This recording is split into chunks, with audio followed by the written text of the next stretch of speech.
All right, ladies and gentlemen, boys and girls, welcome to another edition of the Green Room. I'm here with a very special guest, a good friend of mine, Tessa. I want to introduce her in just one second, but for the folks that are joining us for the very first time, if this is your first time rocking with us, what the Community College Green Room is basically a safe space for us to talk about our journeys in our careers, how we grew up, different communities that we've come from, the different things that have shaped who we are, and even some of the like life lessons that have, um, helped to kind of define who we are, where we are, and we want to share some of those stories too, so that maybe you don't scrape your knee or maybe you don't bump your head in the same ways that we have throughout the course of our lives. So with that, I want to give some space to Tessa to say a quick hello to all the people that are out there tuning in.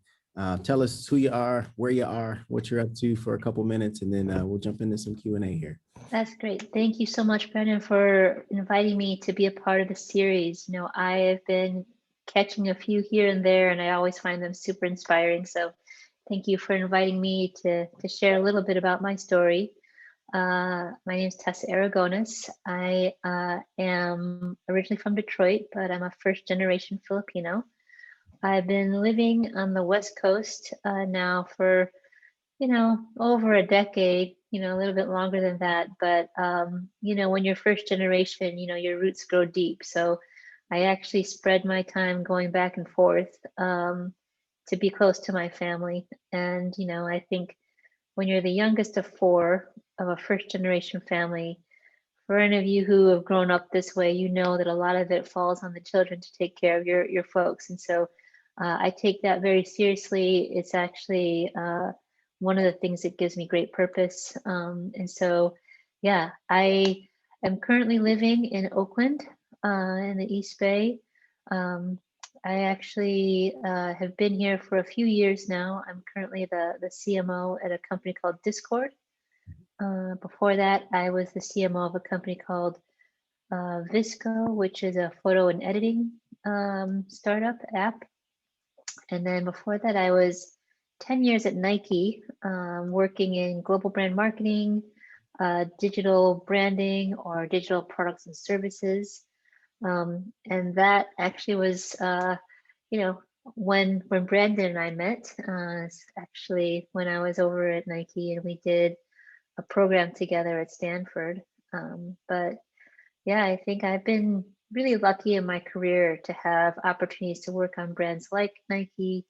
I also headed up digital for Volkswagen for about 9 years.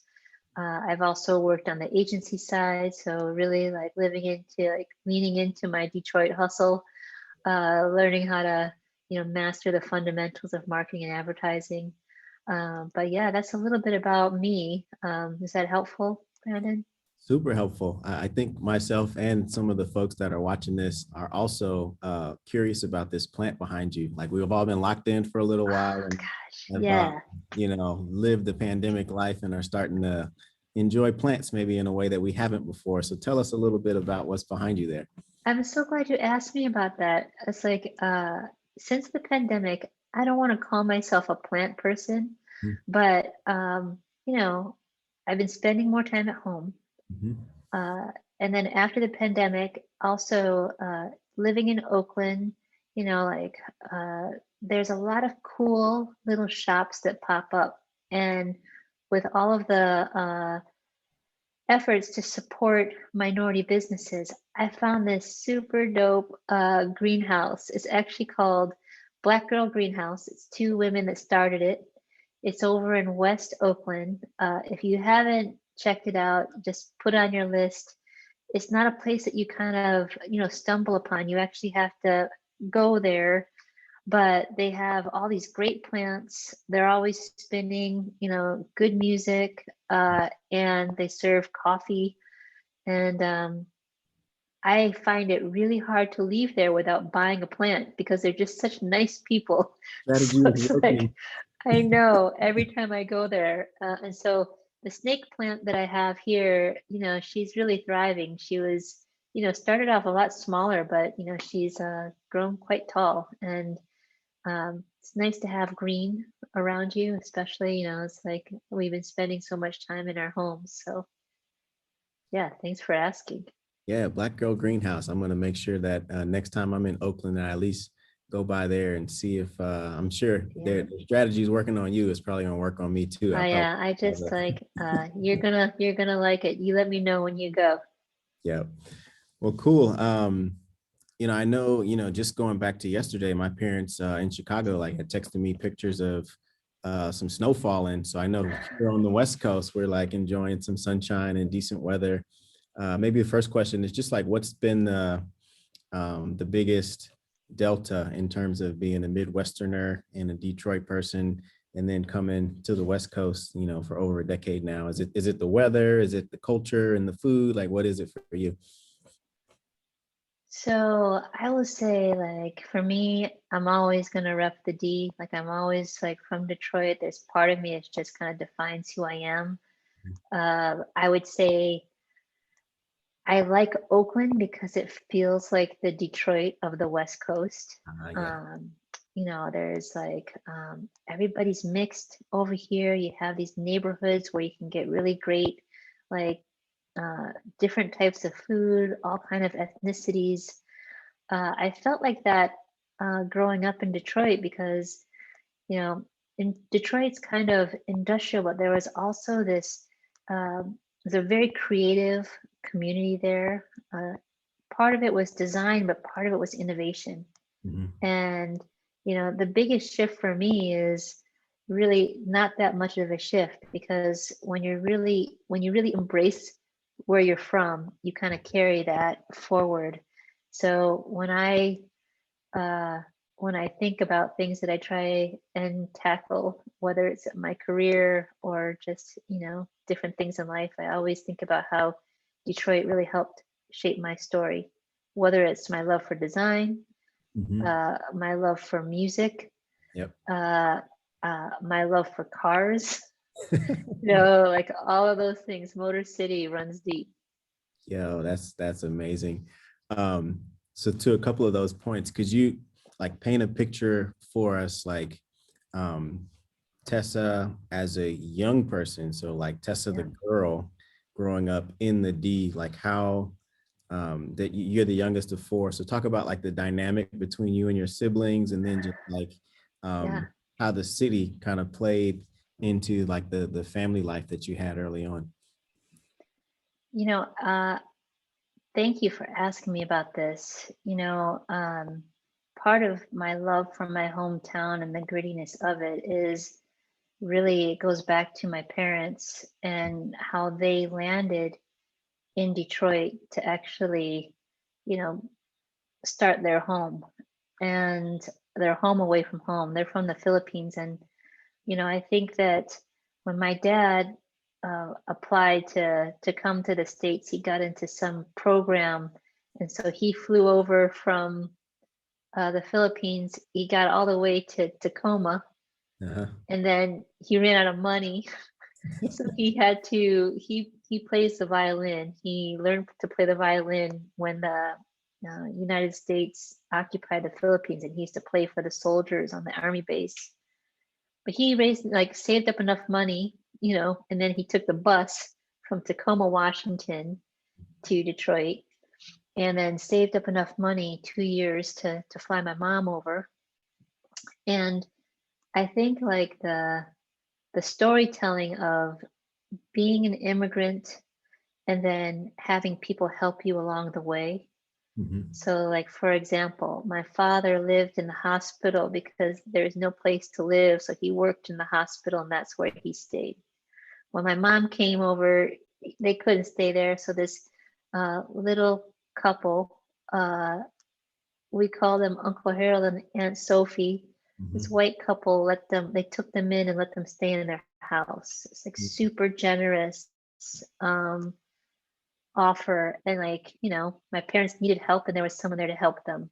Yeah. And I think about that a lot because I think for my parents, being strangers in the country, when people extend themselves and open their homes to you, it actually really makes an impact. And Yeah. for me, like carrying that through in my life, I've seen My parents do that a number of times. So for me, growing up, living through those stories where, you know, you feel like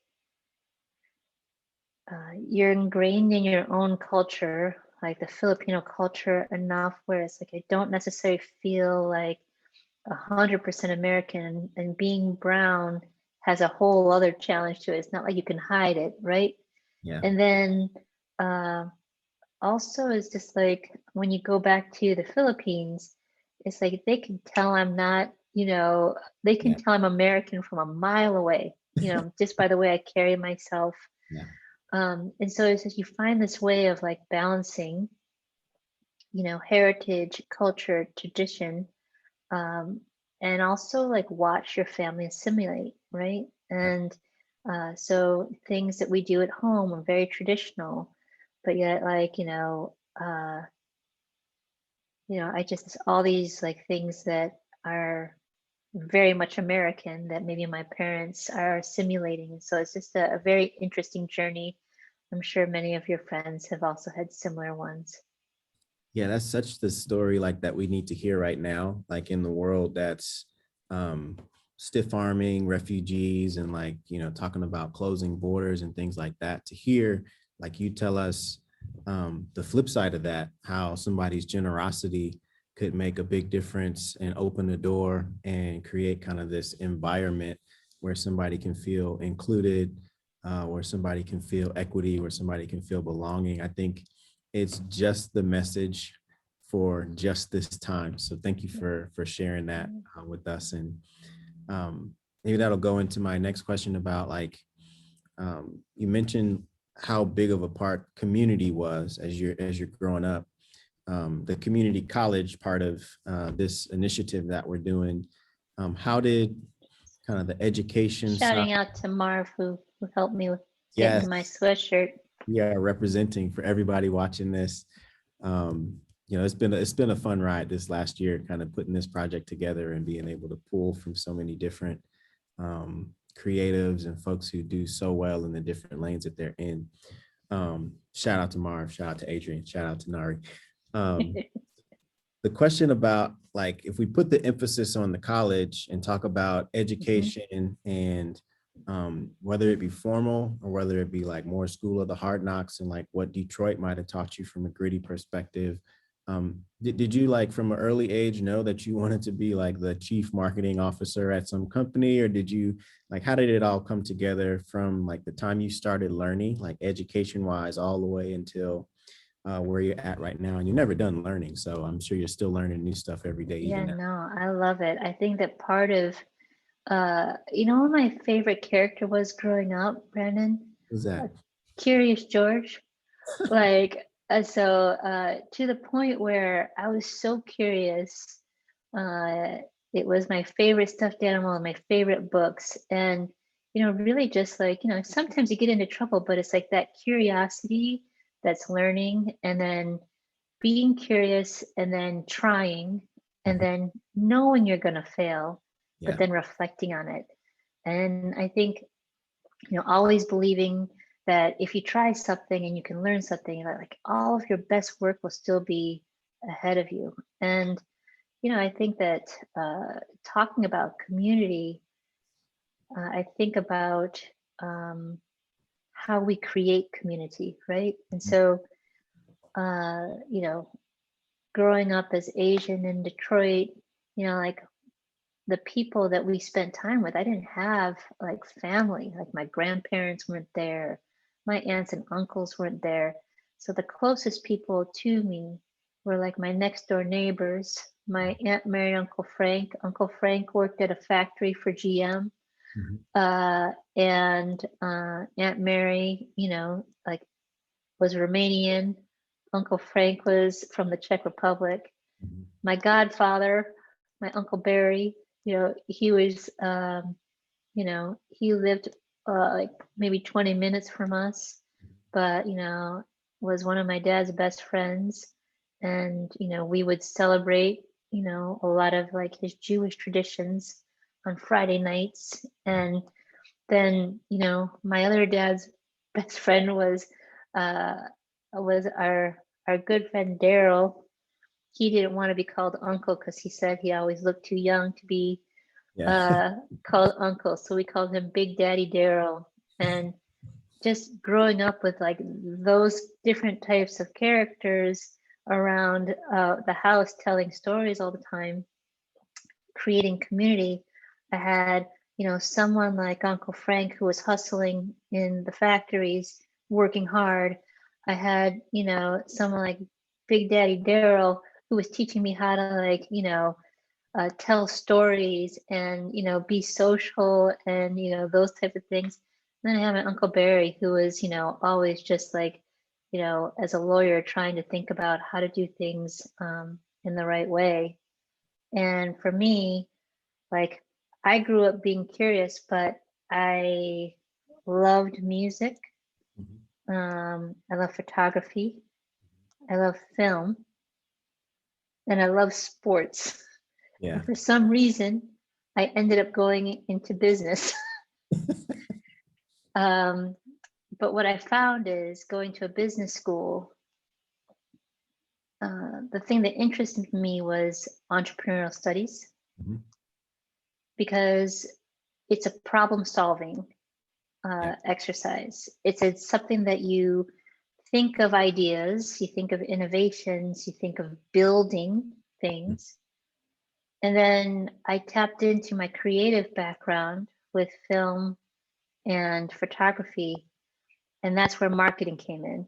Mhm. Marketing became a tool for me to be able to, um, tell the stories to Yeah. amplify the entrepreneurial ideas. So that was kind of where I got started in like innovation and storytelling. And I landed my first job at an advertising agency as an intern Yeah. in Boston. And then when I moved back to Detroit, because of the automotive industry, we have a ton of agencies that do car work. And so, what's cool about working in automotive on the agency side is that you have big shoots, Right. photography studios, you're shooting on location. And I learned a lot of the foundational things about production. But at the time, I was also very interested in digital, and you had media buys happening, but you had all these other things around the internet and digital services, and that's when I got into that. So every job I had, or I have had, pretty much, was not a job that I applied to that it was like, oh, there's a job, you're going to do it. Actually, most of my roles, even at Nike, were roles that were created because there was an opportunity. And I'm like, well, I can do that. And then I would create that role. So I think that if anyone is interested in, like, okay, well, I'm just going to work hard and learn. Uh, if you have a great story, like trust yourself that it will write itself and the Yeah. right path will present itself. Those are bars. Hope that folks that are looking at this are putting that in their back pocket. And that makes me think about something that's really important. Like as you go to a careers like webpage for a company, or you look at like all the different jobs that are available, as a young person who might not have a person in your household to tell you what's what in corporate America or tech or entrepreneurship, I think it was lost on me for a long time that you could like create your way into your own kind of lane and your own kind of opportunity. Yes. So maybe like the next question um, that's on this theme is like, we come from the minority, so we're not the majority in this country. And when you step into work day one, it's no surprise that it looks a lot different than you and your culture, and sometimes you might Yes. be the only voice from your perspective that's in the room.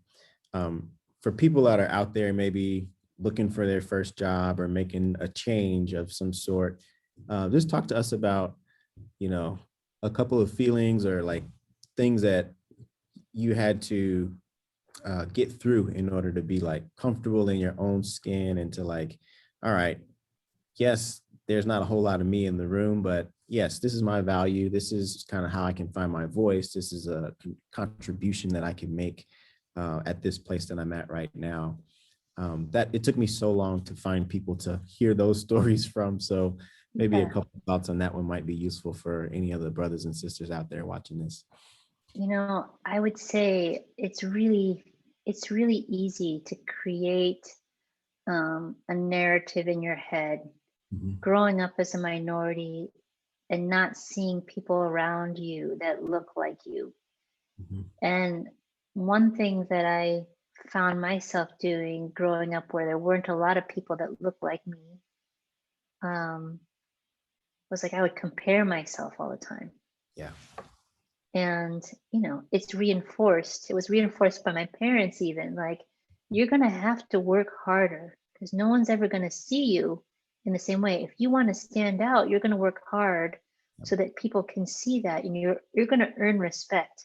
Mhm, And that was, you know it was part of my parents' belief system. But also in Detroit, it's like, if you work hard, there's always respect for people who work hard. yeah. But I think the idea of it has to be more than just working hard, right? It has to be understanding yourself. And I think the more that people compare culture, I like to say, like, comparison is the thief of joy. Yep. It's really important that you find confidence in yourself, Mhm, and measure your success by your own personal growth, because um, what makes you happy, uh, you'll work harder at because you're interested, yeah. because it's going to give you energy, where it's going to pique your curiosity and be like, okay, well, what can I do to actually further that? And be like, take time to reflect and Mhm, say, gosh, you know what? A year ago, uh, even for myself, a year ago this time, I was laid off from Visco. mhm, Uh, Today, I'm CMO of Discord. I had no idea I would be in this place with, the number four social networking app in the world. But I think that if you allow other people to be your benchmark, yeah. it's going to shake your confidence. So if you can find that confidence yourself, believe in yourself, bet on yourself, um, you'll be a better creator. You'll be a better, it helps me be a better mentor Yeah. to people. And you'll also be a happier individual. I think that that's most important, because when you're happy with yourself and you discover the strengths that you can bring to an interview and talk about it confidently, uh, your strengths that you can bring to a position, and deliver it with, conviction, um, people will see that. And it's really important to kind of get in touch with that early on. I couldn't agree any more with that. And even like in how happy I can get for other people now. Like previously, when I was doing the comparison of myself with other people, it's hard to like genuinely be happy for somebody if you're like comparing yourself like to them Yeah. and like low key like wanting what they have and like feeling like you deserve that more than they do. Yeah. So that's such a bar and such like a piece of gold to pick up from this, that you don't have to be that other girl, that other guy on the job or even outside of the job. If you could find something that motivates you, that inspires you, that can get you out of bed every day and like make you work hard towards an outcome, then just do that. Like there's there's so much uniqueness in the world, and God gives each of us kind of different skill set, different interests, different everything, so that the diversity and the variety can like just be there. So thank you for sharing that piece of advice. It took Yeah. me a long time to get there, but I, It's hard work, right? I mean, I think that it's like, there's a lot of things in the world that tell you what you should be, yeah, um, or what you should not do. I think it's like having that maturity to actually sit with yourself and commit and say, this is what I will do. yeah, This is what I want to do. And that really is about, for me, getting on mission. Mhm. and having a personal mission. And I talk about that a lot because I think it's really important, because it will help drive what you go after. And, when you talk about communities, for me, I get a lot of my inspiration from like the next generation, next community. And so part of my personal mission is to really, empower that next generation, um, to help them move the world forward. That's what I love about, the program that we're doing with the community with videos like this, is because they have access to people to hear their story and then really use it to help, fuel what they want to do and what they can do. So yeah, I think it's the sooner that you can understand your purpose and get on mission, believe me, once you feel passionate about it, it's like Yeah. nothing's going to stop you from going Yeah. after it. And it's hardly work. It's like, man, how did like 8 hours fly by? And I don't feel like, this has been like 8 minutes. It's such a Yes. distinct difference when you're doing something on purpose, on mission, versus when you're like just collecting a check and this is just a job and something that you don't care about that much. Like, such a distinct difference there. Yes. So I think we're like midway through the point. We're like halftime basically. And what I want to do now is like do a little bit of a lightning round, just Okay. to give folks who are watching maybe a little more detail on you. So let's go through some foods, some sneakers, some music, some like movies and books. So quick responses. Okay. And let's see where this ends up. Who knows how it's going to turn out. So favorite thing to eat, or favorite thing to cook. Okay. I'm going to give you a quick response. Like, I love Asian food. Yep. I've been doing the whole 30. I'm on my third month, so we're trying to do a whole 100. Mhm. I miss rice so much. But I will say, like, for me, I love fried rice. It reminds me of growing up. It makes me happy. It's like soul food. It's like whenever I have a tough day, it's like I crave Asian food. One of the great things I love about being in the East Bay is there's a ton of great Asian restaurants on this side. Wow. Well, let me extend that a little bit. Just because in Chicago, Okay. to me, Asian was an umbrella, and I didn't appreciate the distinction between like Chinese or Vietnamese or Mm, Filipino. So like within Asian, like just give people who have not been blessed to be in the Bay Area for a long time, just give yeah. a little bit of color in terms of when you say Asian food, rice is a common denominator across a lot of it. What are some of like the favorite dishes you like within a? Yeah. So like if I talk about Filipino food, and mind you, I grew up playing competitive sports, so a lot of it had to be altered for me growing up. But like I love uh, dishes like tinola, which is great. It's like a chicken soup. It has ginger in it, and it has potatoes. But my mom used to make that for us like on a cold day, and I love it. Um, Afritada is another one. The Philippines was really made up of half Chinese, half Spanish, and so a lot of the dishes, they kind of feel like stew and have a tomato base similar to Spanish dishes, but they also have different sauces like soy sauce in it to give a unique flavor. Those two are regular rotation here when I can cook whatever I want. Other than that, I go to Daughter Thai in Oakland a lot. It's I like that story. It's the daughter that actually took her family's recipes and opened up her own over here. I like ramen. I like Japanese food. I like sushi. Um, I like to go to Burma Superstar over here, downtown Oakland, and get some Burmese food. So yeah, all of those things are just delicious, yummy goodness. Yes. And for the folks watching, like we're approaching dinner time. So like Tessa's giving me all the like, I'm for sure gonna have like some kind of Asian something for dinner tonight, just based on our conversation. uh, so you mentioned Nike previously. Let's go Yes. to sneakers. I've been a fan of your shoe game for a very long time.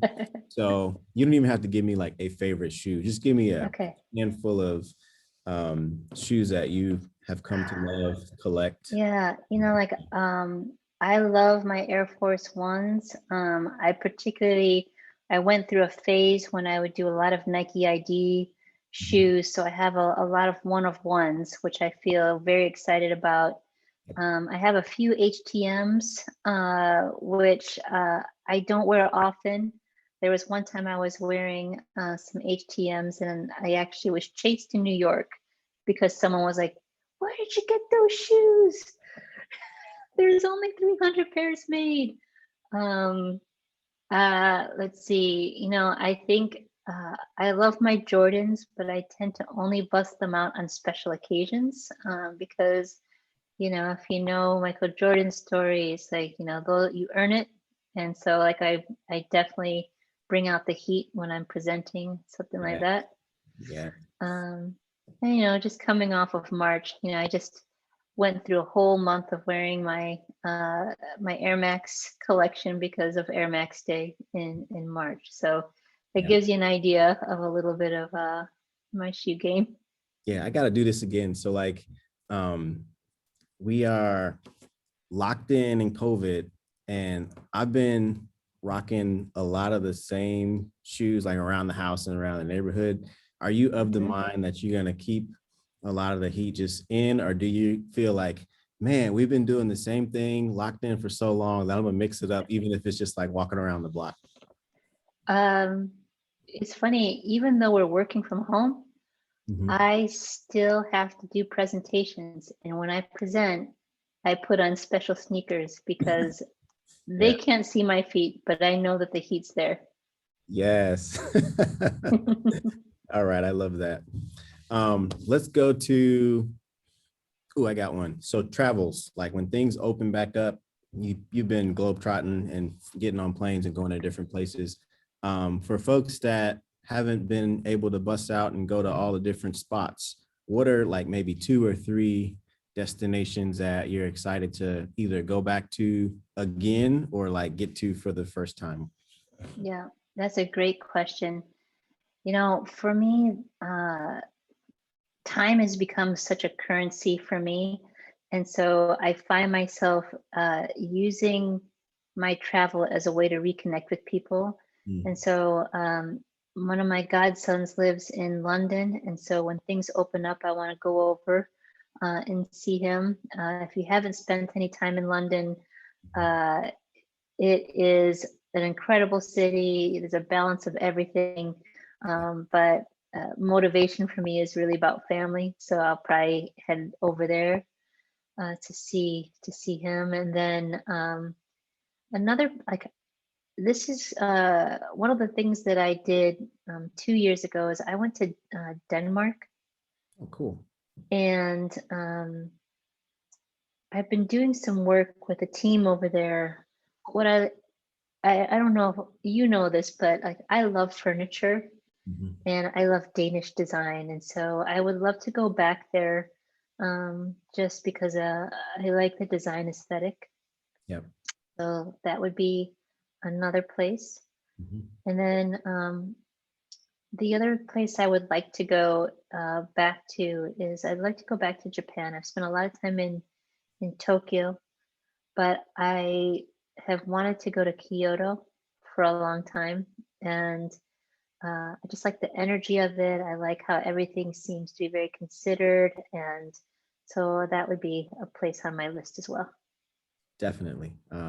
I've been to Kyoto before, and like the serenity of it and like the hustle and bustle, but the cleanness of Tokyo. Like if you juxtapose Tokyo and New York City, you're like, how does a city that big stay so clean? Um, I think you'll have an amazing time. There's a bunch of just stuff that'll take your mind back a couple hundred years and just put you at ease. Nature, the architecture of the temples and everything for you, and then for anybody else watching, if you could ever get out there, it's a phenomenal time. So yeah, I'll be hoping that into existence for later this year or maybe Yeah. 2022. But yeah, that's Well, a I'd like to actually just get out when you start playing in the clubs again. I'll come see you play. Yeah, actually, to your Denmark story, my grandfather, before he passed away, he was a big jazz musician, not musician, but appreciator of jazz music. And the first musician that made me want to stick with drums, his name was Ed Thigpen, and jazz drummer, was great with brushes. So I don't know if anybody listens to like the softer jazz music, Yes. but this man gave me a pair of brushes, and he signed them. And a Detroit pianist, Tommy Flanagan, was at that show. They hit this place in Chicago, and I was like a 13 or 14-year-old kid.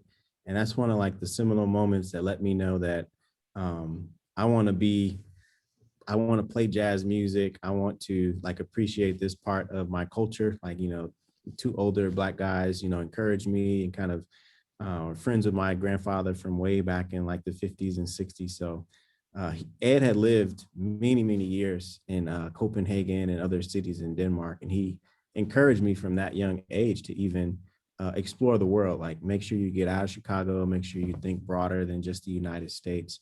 And something that sticks with me even to this day. I think my parents probably have the pair of brushes that he gave me somewhere in there. Great story. I love it. I love it. It's like uh, that type of moment probably inspired you to continue, on with your craft and doing the music that you play today. So that's great. I love it. Definitely. Well, let's do the last thing of the lightning round. How about, you mentioned sports and like playing competitive sports. Um, Favorite sport maybe to play, favorite sport to watch, your favorite couple. Easy. Tennis. I Mhm. grew up playing competitive tennis. I love to watch tennis tournaments. I've had the honor and privilege of working with some amazing athletes, during my Nike days. Serena would come and do some Nike Training Club workouts. She did a really great series with Kevin Hart. So that was fun. Um, I also like one of the things like, when you're Filipino, I don't have that much height. Mhm. So it's like playing competitive tennis, like you really had to be fast to cover the net and to cover the court. What I love is seeing people like, Naomi Osaka out there, representing, half Black, half Asian. I love seeing her out there and, you know, changing the way that people see the sport, just like Serena did. Yeah. Yeah, it's a great time to be a sports fan. Like, even when we went insular, like there was a time where we had no sports, right? When COVID first started, and people were like, what in the heck are we gonna do? Like, we got nothing to watch and we can't go anywhere.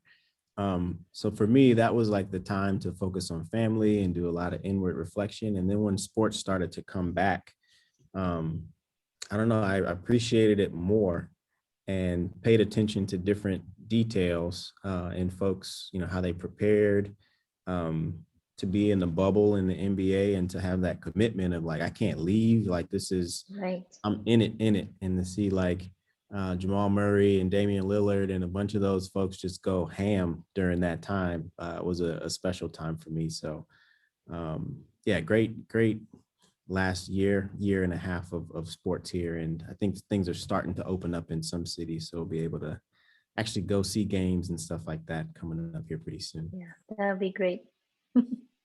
Yeah, so maybe the last couple of questions that I've got have to do maybe with more recent events. And Mhm. you talked about growing up in kind of a minority position in Detroit, and then we had the George Floyd verdict recently.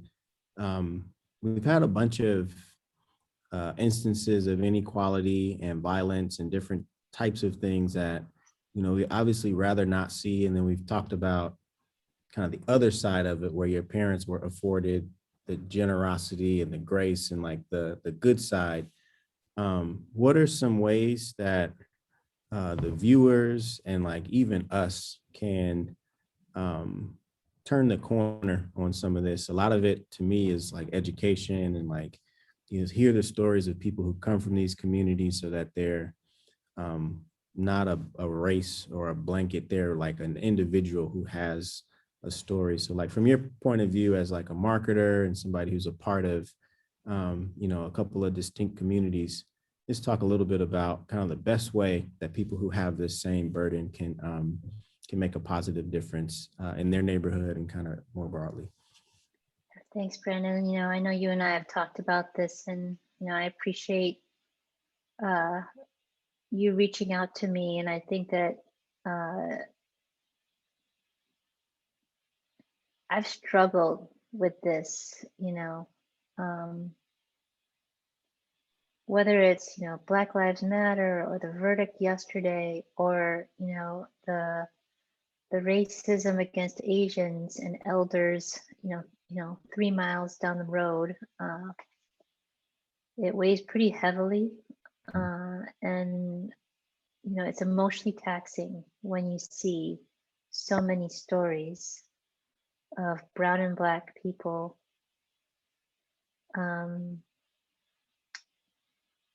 that are trying to do their best, to kind of like get through these emotional times. In a way, I have so much. I'm so unhappy about, some of the things that we see, and I don't understand them. I also have fear, right? So I get afraid to be too vocal about it. And culturally, as an Asian American, your head's down. You don't really, cause too much problems. It's like you work hard and you'll earn respect. Yep. But I believe that if you have the courage to stand for something, it goes back to being on mission for me to empower that next generation. One of the ways that I cope with my fear is leaning into hope and hoping and praying for a more peaceful future for the next generation. And in moments where I don't feel strong enough to be very public about it, broadcast culture on Twitter or those types of things, one thing that I do is I lean into, what I can do in my own small circles. I check in with my family. I check in with my chosen family, my community. I find ways to show up for our employees at Discord, to be available to them, to let them know that I also, I need time when I'm processing heavy emotion against any community. But when it was the Asian community, or with even yesterday with the verdict, it's like you have to give people space to process, and everybody will process it in a different way. But for me, even the small steps of checking in with people, um, is a step forward. And, as marketers, I'm trying to find ways to use the platform of Discord to celebrate the communities that are doing the right thing. Clearly as a startup, we're still trying to build, but, you know, anything that we can do to give back to communities to keep people safe. Yeah. And also I've been reaching out to friends at other companies to say, what can we do together to raise the awareness of the need for, um, diversity, inclusion, equity, but also just a safe space to talk about it and Yeah. and process it. Um, but yeah, I spend a lot of time listening to friends and checking in with friends and chosen family. Uh, and I think the thing that I think about too is just, coming from such a culture of respect, it's just so hard to see elders being attacked. So, I really admire, when I see volunteers walking with the elderly in downtown Oakland. Um, Lately, that it gives me hope that this next generation, they get it, they see opportunities, they have optimism, they want to be a part of it. Um, and, I want to help open doors for more people like that. Yeah, amen. Um, I think the rebel spirit and the renegade spirit that America has, and that the youth exhibit as part of youth culture, I want them to rebel and to be kind of renegades away from like all of the toxic that's being kind of put into mainstream media and like on display. And I think that they've got um, tremendous amount of courage, like seeing the marches and like the organizing of last summer, and just the ingenuity, like you talked about innovation earlier in the conversation. um, I'm savvy, but like to see how savvy like a 17, 18, 19-year-old is these days, They're really inspiring, right? I'm I like, love it. my gosh. So I got a lot of hope in my heart, and a lot of glass half full feelings as we move forward. And yeah, hopefully, I look in my children's eyes every night. A couple 2 days ago, we were at the park, and it was thank God for sunglasses. I like started to like feel some emotions coming, because these two kids were playing kind of cops and robbers, and they had these like sticks, and they were practicing like, I'm gonna shoot you, I'm gonna shoot you. And it was so like, man, just the way that things are right now make me want to not tell my own sons like, you can't even play like that. You know what I mean? Yeah. I don't want you shooting anyone or anything. The only thing you're allowed to shoot right now is a basketball. Like Yes. it's like that real for me right now. But then after Right. yesterday, big like exhale, kind of okay. Um, there's still some strands of hope left, and there's still kind of my community here, and we can lock arms and kind of move forward through this stuff together. So yeah, I'm thankful for you. I'm thankful for everybody that has been part of this series, and folks that have said yes when I knocked on their door to share, and hopefully the folks that are watching this will get some stuff out of it. And Well, I again, hope it's helpful. I mean, I'm a big fan of the work that you're doing with the community. And, if there's ever anything I can do to help, when you knock on the door, I'm always going to answer. So thank you for everything that you do for the community. And I hope this was helpful.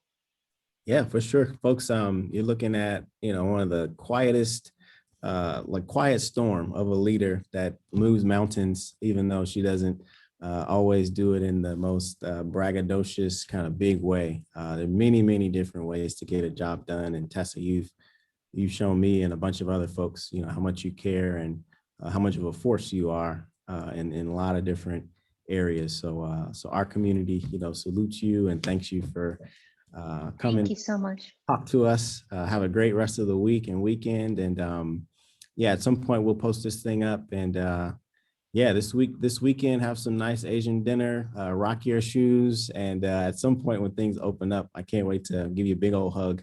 And then we'll be back to normal, hopefully by the end of this year. All right. I look forward to it. I'll catch up with you soon. All right, sounds good. See you, All Tessa. right. Thank you.